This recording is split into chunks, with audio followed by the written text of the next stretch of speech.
അസൂയയും വിദ്വേഷവും ഉള്ളിൽ വെച്ച് പുലർത്തുമ്പോഴേ മുഖത്തിൻ്റെ അഴക് നഷ്ടപ്പെടും, കണ്ണുകൾ കലങ്ങും, മുഖത്ത് ചുളിവുകൾ ജനിക്കും, വീട്ടിലും അവളൊരു നോക്കുകുത്തിയാകും.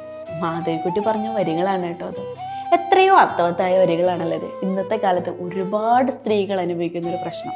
ഈ മറ്റുള്ളവരുടെ കാര്യത്തിലേ അമിതമായിട്ട് ഇങ്ങനെ ചിന്തിച്ചുകൊണ്ടിരുന്നിരുന്നിരുന്നിരുന്നിരുന്ന് മനസ്സിൽ വല്ലാത്ത ബുദ്ധിമുട്ടുകളും അല്ലേ, വല്ലാത്ത പ്രശ്നമാണ്. ഇനി എത്രയൊക്കെ ചിന്തിക്കേണ്ടെന്ന് പറഞ്ഞു കഴിഞ്ഞാലും ഒരു പ്രായം അങ്ങ് കഴിയുമ്പോൾ, കുറേ സമയം കിട്ടുമ്പോൾ ഇതിനെ പറ്റിയിട്ടുള്ള ആലോചനകൾ കൂടും. മറ്റുള്ളവരെ പറ്റിയിട്ടും മറ്റുള്ള ആളുകളെ പറ്റിയിട്ടൊക്കെ ഇങ്ങനെ ചിന്തിച്ച് ചിന്തിച്ച് ചിന്തിച്ച് പെട്ടെന്ന് അവരുടെ മുഖത്ത് അറിയാൻ പറ്റും അവരുടെ ആ ഒരു ഭാവം അല്ലേ. അപ്പോൾ ഇതനുഭവിക്കുന്ന ഒരുപാട് ആളുകൾ, നിങ്ങളുടെ തെറ്റല്ല, ഓരോ സ്ത്രീകളോട് ഞാൻ പറയുകയാണ്, നിങ്ങൾക്ക് സമയം കൂടുതൽ കിട്ടുമ്പോഴാണ് ഇങ്ങനെ ഓരോന്നിനെ പറ്റിയിട്ട് ചിന്തിക്കുകയും ആവശ്യമില്ലാതെ ടെൻഷൻ അടിക്കുകയും ആ ടെൻഷൻ നമ്മുടെ മുഖത്തറിയുകയും ചെയ്യുന്നത് കേട്ടോ. അതുകൊണ്ട് ഇങ്ങനെയുള്ള സമയങ്ങളിൽ വെറുതെ ആവശ്യമില്ലാത്ത ചിന്തിച്ചുകൊണ്ടിരിക്കാതെ നിങ്ങൾക്ക് ഇഷ്ടമുള്ളതിൽ നിങ്ങൾക്ക് സന്തോഷം കിട്ടുന്ന ഒരുപാട് കാര്യങ്ങളുണ്ട്, അതിൽ മാത്രം ചിന്തിക്കട്ടോ.